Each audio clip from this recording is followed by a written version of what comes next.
Hi everyone. The next topic in Unit 5 is 8251 USART. That is Universal Synchronous Asynchronous Receiver Transmitter. So है क्या ये? सबसे पहले हम इसमें टॉपिक पढ़ते हैं PCI. PCI is Programmable Communication Interface. So होगा क्या? ये हमारा किस लिए यूज होता है? हमें पता है हमारा जब भी माइक्रो प्रोसेसर किसी पेरिफेरल डिवाइस से कम्युनिकेट करता है, सपोज माइक्रो प्रोसेसर और पेरिफेरल डिवाइस को आपस में डेटा को शेयर करना है. Suppose microprocessor want to transfer the data और receive the data from to any peripheral or from any peripheral. So होता क्या है हमारे पास, ये जो हमारा डेटा ट्रांसमिशन होता है, we have studied in unit 1 that it can be possible in two modes, serial and parallel data transmission. So basically ये जो है हमारा 8251, इसको हम यूज करते हैं फॉर लॉन्ग डिस्टेंस कम्युनिकेशन के लिए. मीन्स जब ये जो हमारा पेरिफेरल है ये किसी लॉन्ग डिस्टेंस पे होगा हमारे माइक्रो प्रोसेसर से. सो उस केस में हम इसका यूज करते हैं यूजार्ट का 8251 यूजार्ट. सो होगा क्या हमारे पास, जैसे ही माइक्रो प्रोसेसर पेरिफेरल को कम्युनिकेट करना चाहता है, सपोज माइक्रो प्रोसेसर कोई डेटा ट्रांसफर करना चाहता है पेरिफेरल को, तो उस केस में क्या होता है हमारे पास अगर ये वाली बीच वाली जो डिस्टेंस है, अगर ये हमारी डिस्टेंस बढ़ जाएगी, सपोज इसको ऐसे हम समझ सकते हैं कि सपोज मैं कोई सिग्नल ट्रांसमिट करना चाहती हूँ, मैं यहीं पे बैठी हूँ और मैं कहीं दूर सिग्नल को ट्रांसमिट करना चाहती हूँ, तो उस केस में क्या होगा, मीनवाइल जो हमारा कम्युनिकेशन मीडियम है, मीनवाइल इतने सारे एरर्स या इतने सारी चीजें आएंगी कि हो सकता है मेरा सिग्नल जैसा मैंने भेजा है वैसा रिसीवर पे रिसीव ना हो. सो सेम केस यहाँ पे हो सकता है कि अगर माइक्रो प्रोसेसर कोई सिग्नल भेज रहा है ओवर दी लॉन्ग डिस्टेंस पे पेरिफेरल हमारा अटैच है, सो ऐसा ये पॉसिबिलिटी बहुत ज्यादा है कि जो सिग्नल माइक्रो प्रोसेसर ने भेजा है और जो पेरिफेरल ने रिसीव किया है वो सिग्नल सेम नहीं होगा, कहीं ना कहीं उसमें कुछ ना कुछ एरर आ जाएगी.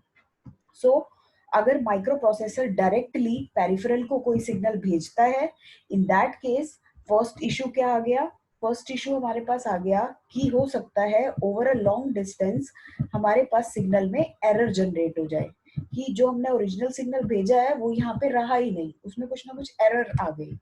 सेकंड केस क्या होता है, देखो माइक्रो प्रोसेसर अपने पास हमेशा पैरेलली डेटा रखता है. पैरेलल डेटा, पैरेलल और सीरियल डेटा हम पढ़ चुके हैं यूनिट 1 में. पैरेलल डेटा क्या होता है, जिसमें हम एक ही टाइम पे नंबर ऑफ लाइंस का यूज करके एक ही टाइम पे पूरे डेटा को भेज देते हैं. सीरियल डेटा क्या होता है कि जब हम बिट बाय बिट, लाइन एक ही होगी, इसी वायर के थ्रू हम बिट बाय बिट डेटा को ट्रांसमिट कर रहे हैं. So this is my serial communication, this is my parallel communication. So microprocessor अपने पास हमेशा डेटा पैरेलल में कैरी करता है, बट मुझे पता है अगर मुझे लॉन्ग डिस्टेंस पे डेटा भेजना है I will prefer serial communication, क्योंकि उसमें हमारे पास लॉसेस कम होते हैं as compare to the parallel. So अब माइक्रो प्रोसेसर के पास तो पैरेलल में डेटा है, सो क्या करना होगा, माइक्रो प्रोसेसर सपोज डेटा को ट्रांसफर करना चाहता है किसी पेरिफेरल को, तो उसे पहले पैरेलल टू सीरियल कन्वर्जन करना पड़ेगा, वो माइक्रो प्रोसेसर कंडक्ट कराएगा.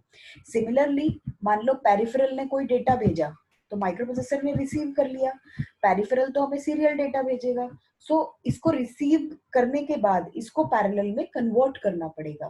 सो अगर ये ट्रांसफर करता है डेटा को then it has to convert parallel to serial, और अगर ये रिसीव करता है डेटा को then microprocessor has to convert that data from serial to parallel data. So ये काम भी माइक्रो प्रोसेसर को करना पड़ेगा. सो यहाँ पे हमारी दो चीजें हमने अभी तक पढ़ी हैं कि एक तो अगर over the long distance travel हम करते हैं, कराते हैं सिग्नल को, तो उसमें एरर आ जाती है. सेकंड, ये माइक्रो प्रोसेसर को कन्वर्जन करना पड़ता है parallel to serial, serial to parallel, जो इसकी एफिशिएंसी को कम करता है. सो दैट्स वाई इन दोनों रीजन के लिए हम एक इंटरफेसिंग डिवाइस यूज करते हैं. इंटरफेसिंग डिवाइस को हम बोलते हैं PCI, that is programmable communication interface. ये हमारा नेम से क्लियर है, कम्युनिकेशन इंटरफेस। सो ये हमारा क्या करेगा, ये हमारा माइक्रो प्रोसेसर और पेरिफेरल के बीच में हम इसको रख देंगे और ये उन दोनों के बीच में एक इंटरफेसिंग का काम करेगा, इन दोनों को कम्युनिकेट कराएगा। सो इससे हमारे दो फायदे होंगे। एक तो ये कि जो एरर आ रही थी सिग्नल में वो ये रिड्यूस करता है। सेकंड, जो काम ये माइक्रो प्रोसेसर को करना पड़ रहा है बार बार, parallel to serial, serial to parallel, अब ये काम माइक्रो प्रोसेसर नहीं करेगा, अब ये काम ये पेरिफेरल डिवाइस करेगी। विच पेरिफेरल डिवाइस? पीसीआई। सो यही काम कराने के लिए हम 8251 यूजार्ट का यूज करते हैं। 8251 USART is a programmable communication interface. So that's why we are studying 8251, कि ताकि हम माइक्रो प्रोसेसर ये जो कम्युनिकेशन है इसके बीच की कॉम्प्लेक्सिटी को कम कर सके, सेकंड हम ये एरर को कम कर सके। So that's why we are studying 8251 USART. So I am moving on to the next slide now. ये मैंने फर्स्ट पैराग्राफ में यही सब लिखा हुआ है जो मैंने आपको बताया है। सो 8251 PCI is such kind of interfacing device. उसके बाद आ जाते हैं what are the features of 8251। 8251 के फीचर्स क्या होंगे? First of all, it is compatible with extended range of Intel microprocessor. So microprocessor की जितनी भी एक्सटेंडेड रेंज है, लाइक 80 से शुरू हुआ 85, 86, 88, ये सबके साथ कंपैटिबल है, सबके साथ हम इसका यूज कर सकते हैं। It can perform both serial synchronous and asynchronous data transmission. ये हमारा सिंक्रोनस और एसिंक्रोनस दोनों ही तरह का डाटा ट्रांसमिशन करा सकता है। सिंक्रोनस हमारा क्या होता है? सिंक्रोनस जिसमें जहां हम डाटा, सपोज माइक्रोप्रोसेसर से हम पेरिफेरल को डाटा ट्रांसमिशन कर रहे हैं, तो दोनों ही डिवाइस आपस में सिंक्रोनाइज है, दोनों की क्लॉक पल्स आपस में सिंक्रोनाइज है। एसिंक्रोनस जहां पे दोनों की क्लॉक पल्स सिंक्रोनाइज नहीं होती, मींस स्पीड मैचिंग कराने में उनकी प्रॉब्लम आती है। So it can transfer in both the modes. Second, it has double buffered, or we can say bi-directional buffer for transmitter and receiver, because we are using it for transmission as well as for reception. So ये bi-directional buffer इसीलिए बोला जाता है। buffer is basically used to store the data.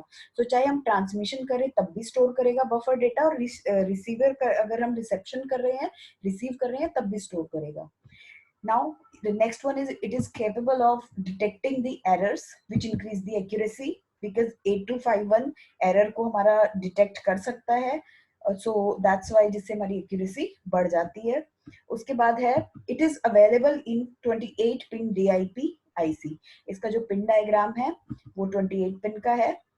अब देखिए 6 point is it accept the data character from CPU in parallel form. हमें पता है सीपीयू तो पैरेलल में ही भेजेगा क्योंकि वो उसी फॉर्म में एक्सेस करता है डेटा को। तो ये एक्सेप्ट कर लेता है पैरेलल फॉर्म में डेटा को और फिर उसको कन्वर्ट कर देता है into the serial data stream for transmission, क्योंकि ट्रांसमिशन तो सीरियल डेटा का होना है। Also, it can receive the serial data stream and convert into the parallel for CPU. इसी तरह जब ये पेरिफेरल से डेटा को रिसीव करेगा, वो सीरियल डेटा होगा, देन ये उसको भी हमारा सीपीयू के लिए पैरेलल में कन्वर्ट करके सीपीयू को भेज देता है। CPU means microprocessor. So next point is the USART will signal the CPU whenever it can accept a new character for the transmission or whether it has received a character for the CPU. Suppose CPU को data transmit करना है किसी peripheral को, कोई data भेजना है peripheral को, तो वो किसके थ्रू भेज रहा है? यूजार्ट के थ्रू, 8251 के थ्रू। तो जैसे ही, इस लाइन का क्या मतलब है? यूजार्ट विल सिग्नल द सीपीयू। ये क्या करेगा? ये सीपीयू को बताएगा कि हाँ मैं अब ट्रांसमिट कर सकता हूँ, तो आप मुझे अपने वो डेटा कैरेक्टर्स भेज दो जो आप पेरिफेरल को भेजना चाहते हो। इसी तरह ये अगर इसके पास कोई डेटा पेरिफेरल से आया है और इसको माइक्रोप्रोसेसर को ये बताना है कि अब आप रीड कर लो, तो ये दोनों ही केस में माइक्रोप्रोसेसर को सिग्नल भेजता है एंड देन माइक्रो प्रोसेसर हमारा या तो ट्रांसफर कर देता है या तो रिसीव कर लेता है।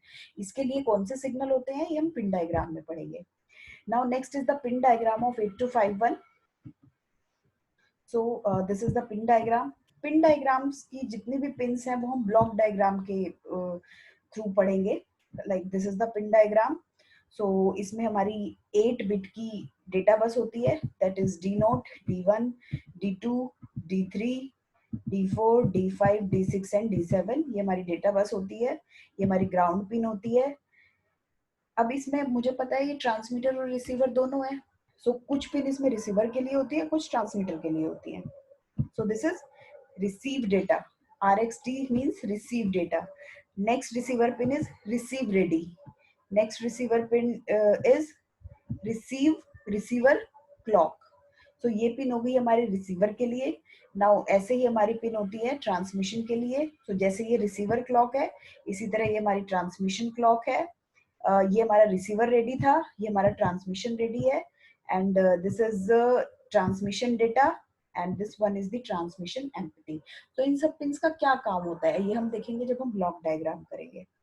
उसी तरह हमारा चिप सेलेक्ट हो गया, राइट बार सिग्नल, ये ग्राउंड हमारा हो गया है. This is read bar signal, these are control signal. This is power supply, this is data to request, this is request to send, this is data set ready, reset signal, clock signal and clear to send. ये सब क्या चीज करती हैं ये pins, वो अभी हम देखते हैं. अभी मैंने सिर्फ इतना ही इसमें लिखा हुआ है दैट ये हमारी बाई डायरेक्शनल बस हो जाएगी. देन रीसेट, ये रीसेट कर देगा 8251 को. क्लॉक किस लिए यूज होती है? इंटरनल हमारी डिवाइस की टाइमिंग को कंट्रोल करने के लिए. अच्छा, इसमें हमारी 3 क्लॉक है. एक तो हमारी सिंपल क्लॉक है जो हम इस आईसी के लिए यूज कर रहे हैं 8251 के लिए. एक हमारी रिसीवर क्लॉक है जो रिसीविंग एक्शन को क्लॉक कराती है. एक हमारी ट्रांसमीटर के लिए क्लॉक है.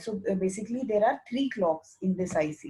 ये क्या कह रहा है नेक्स्ट पॉइंट में कि जो फ्रीक्वेंसी है क्लॉक की, मीन्स जो ये वाली क्लॉक है, इसकी frequency must be greater than 30 times of receiver and transmitter clock. इसकी जो फ्रीक्वेंसी है वो 30 टाइम्स होनी चाहिए. अगर हमें इसको एक्शन कराना है 8251 को, then this clock should be 30 times of the receiver and transmission clock, transmitter clock. ये हमारी क्लॉक पिन हो गई. उसके बाद आ जाते हैं रीड बार, राइट बार. ये हमें पता ही है, रीड और राइट कराने के काम आते हैं. These are control signal. Now this one is important signal, that is C/D bar. C stands for control and D stands for data. अगर मेरे पास इसकी वैल्यू 1 है, if this pin is 1, it means मेरे कमांड और status words available हैं. अब ये command और स्टेटस वर्ड्स क्या होते हैं ये भी बताऊंगी. फॉर द टाइम बीइंग अगर इसकी वैल्यू 0 है तो हमारा डेटा अवेलेबल है. दो चीजें हैं हमारी जिनकी अवेलेबिलिटी होती है. एक तो हमारा डेटा हो गया जिसको हमें ट्रांसफर या रिसीव करना है. एक हमारे कमांड और स्टेटस वर्ड्स हो गए. ये हम अभी रजिस्टर से करेंगे. क्या होते हैं ये? बेसिकली कमांड और status words are the part of some register in 8251. क्या होगा? जैसे ही C/D बार की वैल्यू 0 होगी, it means data will be accessed by CPU. और जब इसकी वैल्यू 1 होगी, it means command and status words will be accessed by CPU. आपको ये याद रखना है, ये पॉइंट आपका इंपॉर्टेंट है कि डेटा कब एक्सेस होगा. एक्सेस मतलब सीपीयू डेटा को भेज सकता है पेरिफेरल पे थ्रू यूजार्ट, और पेरिफेरल ने जो डेटा यूजार्ट पे भेजा है सीपीयू उसको रीड कर सकता है. सिर्फ एक ही केस में, जब C/D बार की वैल्यू 0 होगी, क्योंकि हमारा डेटा एक्सेस इसी केस में होगा. अदरवाइज हमारा कमांड और स्टेटस वर्ड एक्सेस होगा. इसको हम पढ़ेंगे जब हम रजिस्टर करेंगे कि बेसिकली होता क्या है. उसके बाद यही सारी जो पिन्स हैं इनकी जस्ट मैंने डेफिनेशन लिखी हुई है. ब्लॉक डायग्राम से इनका फुल डिस्क्रिप्शन हम देखेंगे. So now we are coming to the block diagram of USART. Block diagram क्या कहता है? ब्लॉक डायग्राम देखिए ये है. इसके मेन पार्ट हमारे कौन से हो जाएंगे?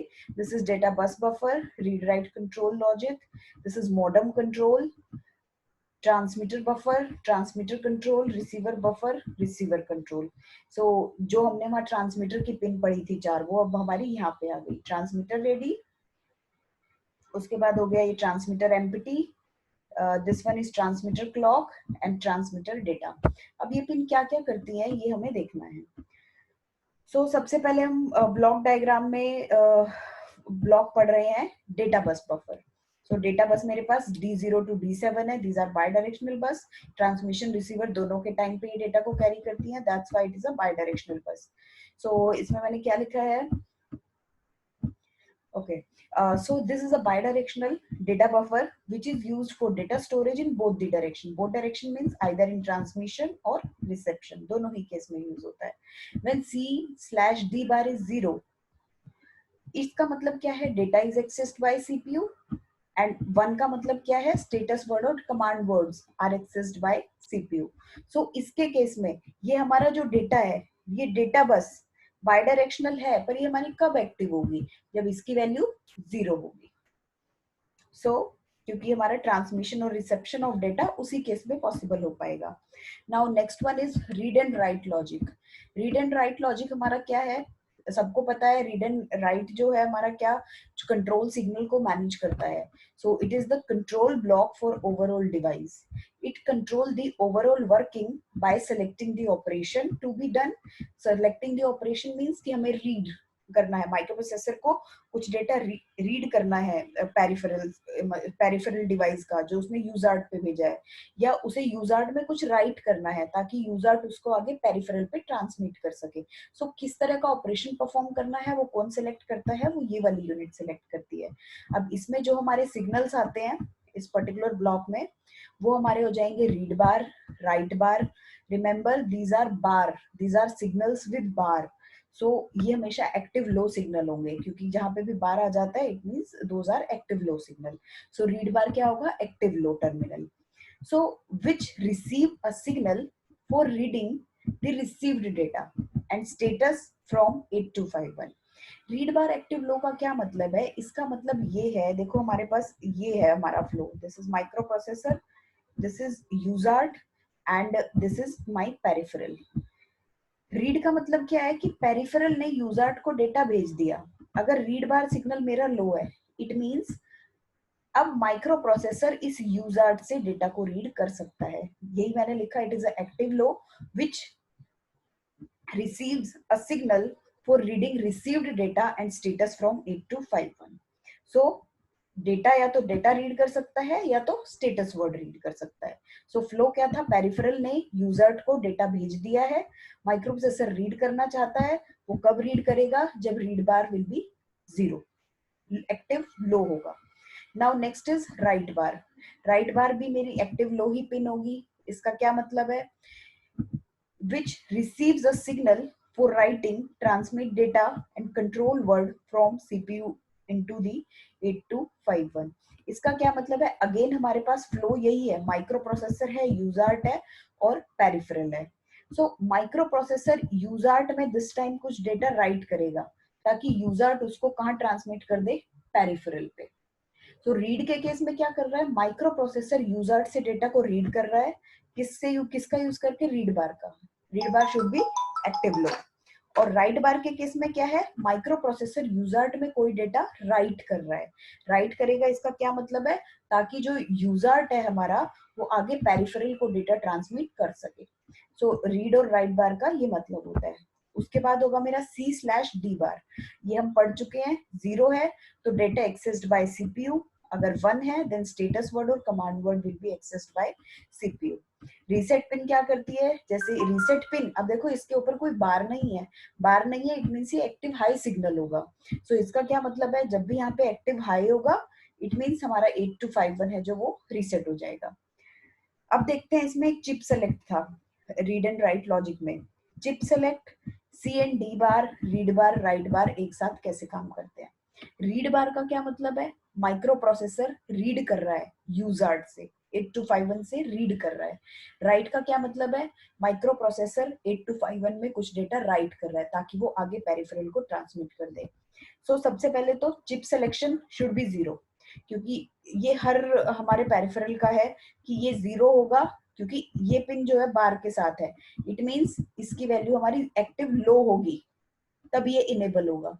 सो इट शुड बी 0 अगर मुझे कोई भी एक्शन कंडक्ट कराना है। सो 1 के केस में ये कुछ नहीं, इनवैलिड होगा। सो ये 4 हैं जो हमको पढ़ना है। सो मान लो चिप सिलेक्शन की वैल्यू 0 है, this time C and D dash should be 0 अगर मुझे डेटा को एक्सेस कराना है, और अगर मुझे स्टेटस वर्ड या कमांड वर्ड को एक्सेस कराना है then in that case this should be 1। So अभी अगर मैं इसको 0 ले रही हूँ means I am talking about the data. So अब देखो रीड बार कब काम करती है, रीड बार एक्टिव लो पे काम करती है। सो अगर मेरे पास कॉम्बिनेशन कुछ ये बन रहा है, ये वाला combination, read bar means CPU read कर रहा है डेटा को 8251 से। सो इसका मतलब क्या है, 8251 से डेटा मेरा कहाँ जा रहा है, सीपीयू में। अगर मेरे पास ये वाली साइकिल बन रही है, यहाँ पे मेरा एक्टिव लो क्या है, राइट, मींस सीपीयू डेटा को राइट कर रहा है 8251 में। नेक्स्ट, अब मेरे पास इसकी वैल्यू कितनी हो गई, 1, सी स्लैश डी बार की 1 होता है तो मेरा डेटा एक्सेस नहीं होता, मेरा स्टेटस बढ़िया कमांड वर्ड एक्सेस होता है। सो इस केस में अगर ये है तो अब रीड बार 0 है, मींस सीपीयू रीड करेगा कुछ 8251 से। सो सीपीयू क्या रीड करेगा, स्टेटस वर्ड रजिस्टर को। और ये अगर 10 है तब सीपीयू क्या करेगा, राइट करेगा 8251 में। सो ये हमारे कंट्रोल सिग्नल्स थे। अब नेक्स्ट ब्लॉक डायग्राम में हमारा नेक्स्ट ब्लॉक है ट्रांसमीटर। सो ट्रांसमीटर किस लिए काम आता है, ट्रांसमीटर हमारा काम आता है अगर मुझे डेटा को ट्रांसमिट करना है। So the transmitter section converts the, सबसे पहला काम तो क्या करेगा ट्रांसमीटर सेक्शन, ट्रांसमीटर सेक्शन क्या करेगा, हमें पता है कि ट्रांसमिशन में माइक्रो प्रोसेसर ने कुछ ट्रांसमिट किया है यूजार्ट को, और यूजार्ट उसको आगे पेरिफेरल को भेज देगा। सो माइक्रो प्रोसेसर कैसा डेटा हमें भेजेगा यूजार्ट को, माइक्रो प्रोसेसर यूजार्ट को एक पैरेलल डेटा भेजेगा, क्योंकि माइक्रो प्रोसेसर उसी को ऑपरेट करता है। सो यूजार्ट पहला काम क्या करेगा कि जो पैरेलल डेटा माइक्रो प्रोसेसर ने भेजा है वो उसको सीरियल बिट्स में कन्वर्ट कर देगा। सो दैट्स व्हाई ट्रांसमीटर सेक्शन क्या करता है, कन्वर्ट करता है parallel data received from the processor into the serial bits. पहला काम ये करेगा। नाउ इसमें जो हमारी पिन्स आती हैं वो पिन्स है हमारी टीएक्सडी। टीएक्सडी क्या है हमारा, आउटपुट टर्मिनल पिन है। सो ये क्या करेगा, टीएक्सडी की वैल्यू जब 0 होती है it means no transmission of data. So means अगर यूजर्ट को आगे पेरिफेरल को ट्रांसमिट करना है डेटा को, then this pin should be 1, in that case only it can transmit the data. So this is TXD pin, transmission data. उसके बाद TX ready pin is transmitter ready.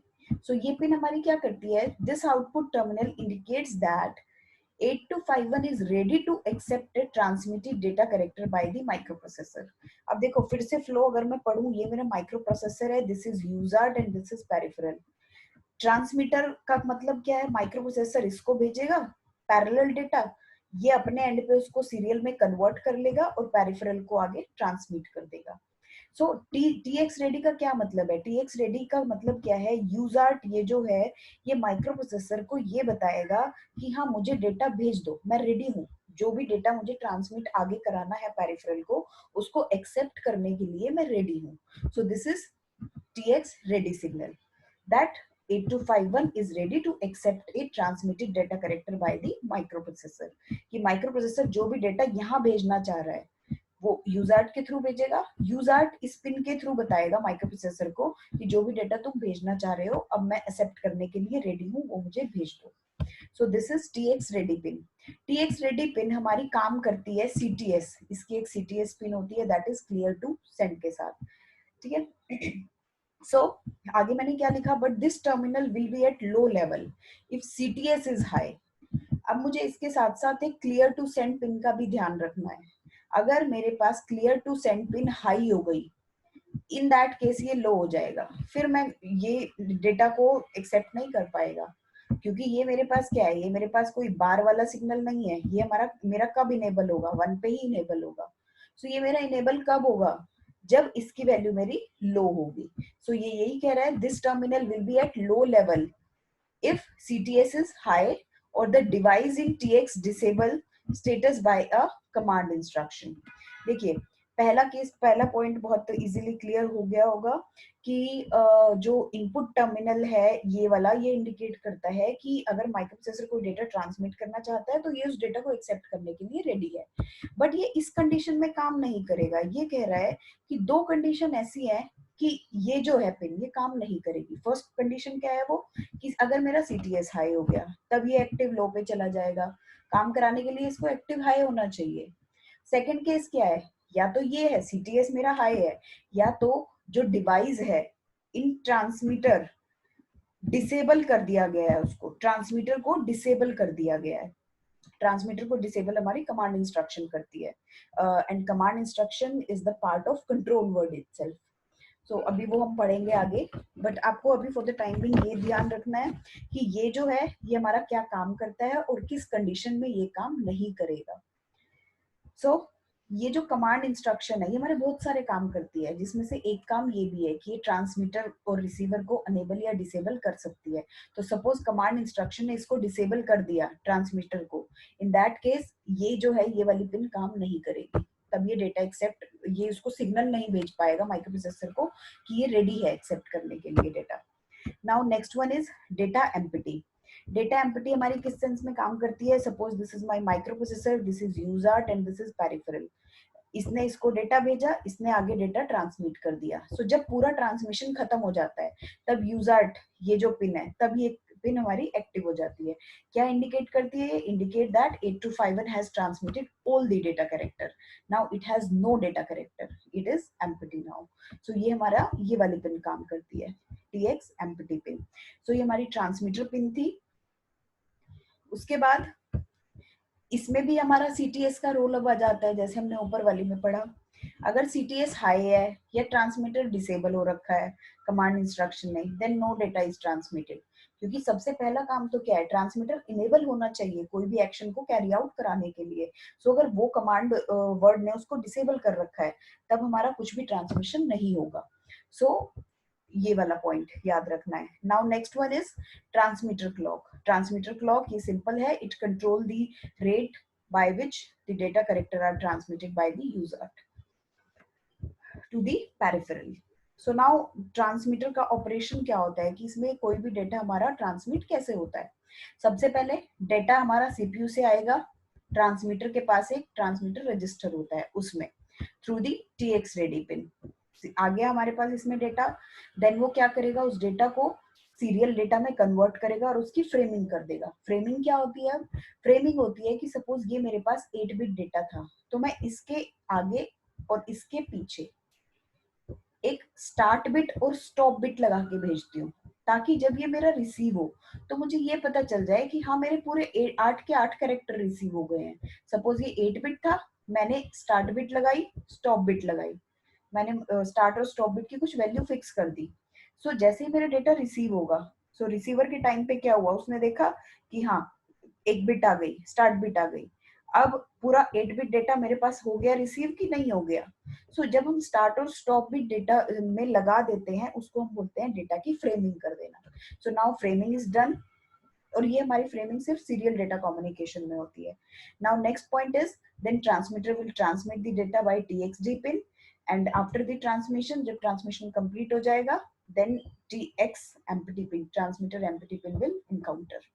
So this was about the transmitter. Now next portion is receiver. So receiver में भी हमारे पास receiver पता है कि receiver क्या हो रहा है हमारे पास। अब माइक्रो प्रोसेसर रिसीव करेगा डेटा को यूजर्ट से, रीड करेगा डेटा को यूजर्ट से।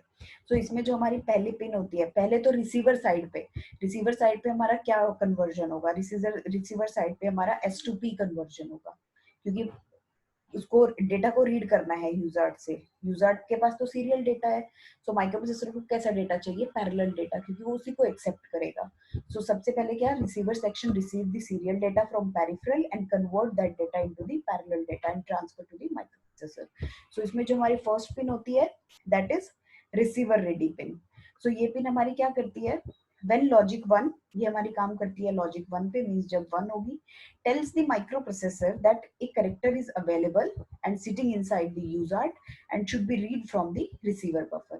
ये receiver ready pin क्या बता रही है कि भाई मेरे पास डेटा है, पेरिफेरल ने मुझे डेटा भेज दिया और मैं रेडी हूँ, अब तुम मुझसे डेटा को रीड कर सकते हो। तो ये पिन, ये सिग्नल हमारा कौन भेजता है? यूजर्ट भेजता है माइक्रो प्रोसेसर को। सो this is receiver ready pin. Now next one is RxC। RxC is the receiver clock, जो किस रेट पे डेटा रिसीव हो रहा है पेरिफेरल से यूजर्ट को, सो वो उसको डिसाइड करती है। Then this is the RxD pin, जो डेटा मेरा रिसीव होता है यूजर्ट को, वो इस पिन के थ्रू होता है। सो ये हो गया हमारा रिसीवर पार्ट। सो ये आपके अभी तक के मेन पार्ट्स थे जो हमने पढ़ा, data buffer, read and control logic, उसके बाद ट्रांसमीटर, रिसीवर, ये हमारे मेन पार्ट्स थे। उसके बाद नेक्स्ट पार्ट हमारा आता है मॉडम कंट्रोल। मॉडम कंट्रोल हमारा सिर्फ एक ही केस में यूज होता है। सपोज मुझे यहाँ से पढ़ना, this unit is used for modem interfacing. Modem क्या होता है? मॉडम एक ऐसा डिवाइस होता है जो हमारा टेलीफोनिक कम्युनिकेशन को इनेबल कराता है। Like modem is a device that enable a processor to transmit the data over the telephone line.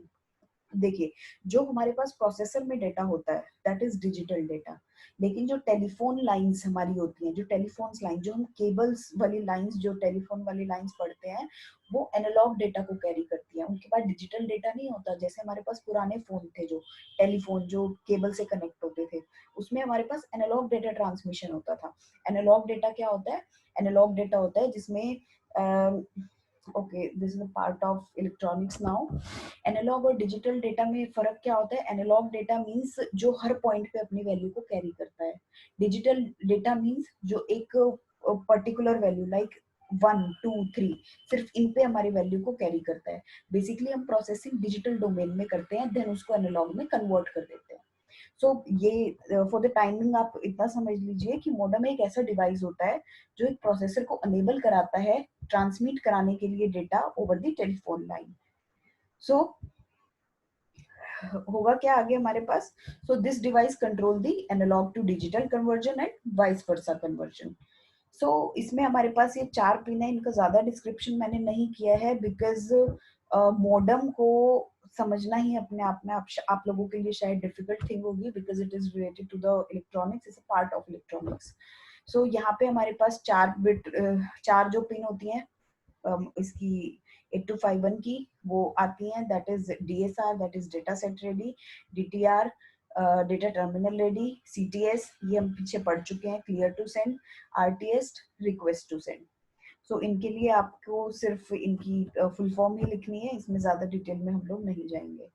Now the second last part of this block diagram is the control register, जो हम पीछे अभी पढ़ते आ रहे हैं।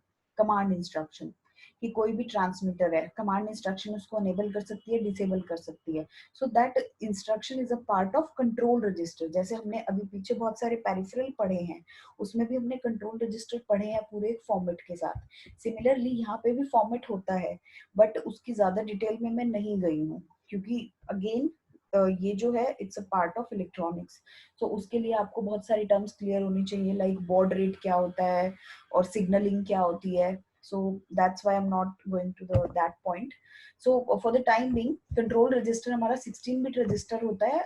16 bit register means 2 bytes carry करेगा, each byte contains 8 bits. so जो हमारी first byte होती है that contains our mode instruction, second byte consists our command instruction। अब ये दोनों instruction क्या होती हैं? Mode instruction are used for setting the function of 8251। Mode instruction किस लिए यूज होती है? ये हमारे माइक्रो प्रोसेसर के फंक्शन को सेट करती है। फंक्शन को सेट करना मींस मुझे जो 8251 है, सॉरी यूजर्ट के फंक्शन को सेट करना। फंक्शन को सेट करना मींस कि यूजर्ट को मुझे एसिंक्रोनस ट्रांसमिशन कराना है या सिंक्रोनस ट्रांसमिशन कराना है। मुझे कैरेक्टर मींस जो डेटा मुझे ट्रांसफर करना है वो उसकी लेंथ कितनी है, कितनी मुझे लेनी है, क्या उसकी स्टार्टिंग बिट है, क्या उसकी स्टॉपिंग बिट है। सो ये सब हमारा कौन कंडक्ट करता है? ये सब हमारी मोड इंस्ट्रक्शन सेट करती है। उसके बाद आती है कमांड इंस्ट्रक्शन। कमांड इंस्ट्रक्शन क्या करती है? कमांड इंस्ट्रक्शन के पास भी बहुत सारे काम होते हैं, पर जितना हमने डिस्कस किया है उसमें अब तक हमने ये देखा है कि अगर किसी ट्रांसमीटर को इनेबल करना है या डिसेबल करना है, किसी रिसीवर को इनेबल करना है या डिसेबल करना है, तो ये काम हमारा कौन करता है? Control word. सो ये जो सारी थिंग्स हैं ये हमारी किससे कंट्रोल हो रही हैं? In combined, we can say these all items are controlled by the means of control word register, जो हमारा 2 पार्ट में डिवाइड है, mode instruction and command instruction में। Now second one is the status register. Status register क्या करता है? This input register check the ready status of a peripheral. ये क्या करेगा? ये पेरिफेरल के स्टेटस को चेक करता है कि मान लो यूजर्ट को डेटा पेरिफेरल को ट्रांसमिट करना है। सो ये उसको स्टेटस रजिस्टर में आएगा, उसका स्टेटस लाइक पेरिफेरल अपने पिन के थ्रू बताएगा कि हाँ मैं रेडी हूँ डेटा को एक्सेप्ट करने के लिए, अब मुझे तुम ट्रांसमिट कर दो। वाइस वर्सा हमारा केस हो जाएगा रिसीवर के केस में। सपोज यूजर्ट को कोई डेटा रिसीव करना है, तो इन दैट केस ऑल्सो जो रेडी सिग्नल है वो कहाँ से जनरेट होता है? उसका स्टेटस हमारा कैरी करता है स्टेटस रजिस्टर। सो ये हमारा टॉपिक था 8251 यूजर्ट। 8251 universal synchronous asynchronous transmitter receiver. So क्योंकि ये सिंक्रोनस और एसिंक्रोनस दोनों मोड के साथ काम करता है, इसलिए इसकी डेफिनेशन में ये दोनों है. It works as receiver as well as transmitter. That's why we are having this full form. So अगर मैं इसको समराइज करूं तो इसमें हमने क्या क्या चीजें पढ़ी हैं. सबसे पहले हमने पढ़ा पीसीआई क्या होता है, क्योंकि 8251 is a kind of PCI. So PCI की क्या जरूरत होती है, क्योंकि हमारे पास एरर आती है ओवर अ लॉन्ग डिस्टेंस जब भी कोई डेटा माइक्रोप्रोसेसर से पेरिफेरल में जाता है. सेकंड, माइक्रोप्रोसेसर को parallel to serial, serial to parallel conversion करना पड़ता है. सो दैट्स व्हाई इन दोनों पर्पस को फुलफिल करने के लिए हमने एक पीसीआई यूज किया है, जिनको माइक्रोप्रोसेसर और पेरिफेरल के बीच में कनेक्ट कर देते हैं. अब ये सब काम पीसीआई देखता है, programmable communication interface. Then we have discussed some of the features of 8251.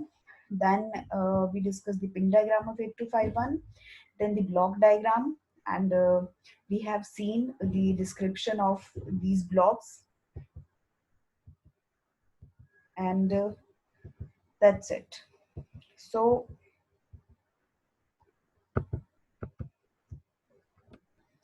okay, thank you.